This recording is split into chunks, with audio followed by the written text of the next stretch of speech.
எல்லாருக்கும் வணக்கம். இன்றைக்கி இந்த வீடியோவில் என்ன பார்க்க போகிறோன்னா பொரியரிசி உப்புமா தான் செய்ய போகிறோம். வாங்க எப்படி செய்யலாங்கிறத பார்க்கலாம். அதுக்கு அரிசி எடுத்துக்கோங்க. அரிசி எந்த அரிசியாக இருந்தாலும் பரவாயில்ல. நீங்கள் சமைக்கிற அரிசி, பச்சரிசி, புழுங்க அரிசி எது வேணாலும் எடுத்துக்கோங்க. நான் அது 2 கப் அரிசி எடுத்துக்கிட்டேன். அடுப்பை ஆன் பண்ணிவிட்டு எண்ணெய் எதுவுமே விடாமல் அரிசியை நல்லா பொரிச்சுக்கோங்க. அரிசி நல்லா பொரிஞ்சதும் மிக்ஸி ஜாரில் வச்சு நல்லா கொரப்பாக அரைச்சி எடுத்துக்கோங்க. பொரிய அரிசியாக ஆகிடும், எடுத்து வச்சுக்கோங்க. இந்த உப்புமா செய்கிறது ரொம்ப ஈஸி, ரொம்ப டேஸ்ட்டாக, ரொம்ப நல்லாயிருக்கும். இந்த கப்பால் தான் 2 கப் நான் அரிசி எடுத்துக்கிட்டேன்.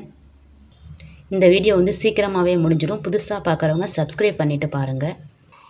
இந்த உப்புமா எங்கள் பாட்டி செய்வாங்க. ஆனால் பாட்டி என்ன சொல்லுவாங்கன்னா, வெள்ளி செவ்வாய் மட்டும் அரிசி வறுத்து பொரியரிசி உப்புமா செய்யக்கூடாது அப்படின்னு சொல்லுவாங்க. தத்திரியோன்னு சொல்லுவாங்க.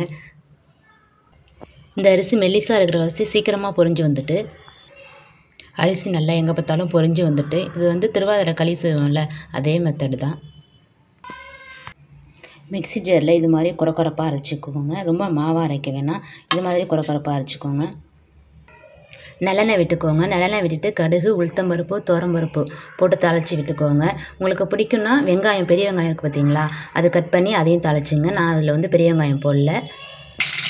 கடுகு வெடிச்சதுக்கப்புறம் பட்டை மிளகாய், உளுத்தம்பருப்பு போட்டுக்கோங்க. துவரம்பருப்பு கொஞ்சம் போட்டுக்கோங்க. கருவேப்பிலை போட்டுக்கோங்க. இது வதங்கும் போதே வெங்காயமும் தாளிச்சிக்கலாம் தேவைன்னா. மிக்ஸி ஜாரில் அரைச்சது இதால் 2 டம்ளர் இருந்துச்சு. இதுக்கு நான் 4.5 டம்ளர் தண்ணி விட போகிறேன். 4.5 டம்ளர் தண்ணி விட்டாச்சு. தேவையான அளவு உப்பு போட்டுக்கோங்க. பருப்பெல்லாம் நல்லா கொதிச்சு வரட்டும். அதுக்குள்ளேயும் நம்ம தேங்காய் 1 முடி திருவியாச்சு. தண்ணி நல்லா இப்போ கொதிக்க ஆரம்பிச்சிட்டு, இப்போ நம்ம உடச்சி வச்ச அரிசி அதில் போட்டுக்கலாம். பெருங்காயம் கொஞ்சம் போட்டுங்க. இந்த பொரியரிசி உப்புமா யார் வேணாலும் பயப்படாமல் செய்யலாம். ஏன்னா நம்ம அரிசியை வறுத்துட்டு செய்கிற அரிசி தண்ணி அதிகமானாலும் அந்த ஆறணுன்னா தண்ணி கரெக்டாக ஆகிடும். தட்டு போட்டு கொஞ்சம் நேரம் மூடி வச்சுக்கோங்க. தேங்காய் அதில் போடுற அரிசி சட்னிலாம் தேவையில்லை. இந்த உப்புமாவுக்கு ரொம்ப டேஸ்ட்டாக நல்லாயிருக்கும்.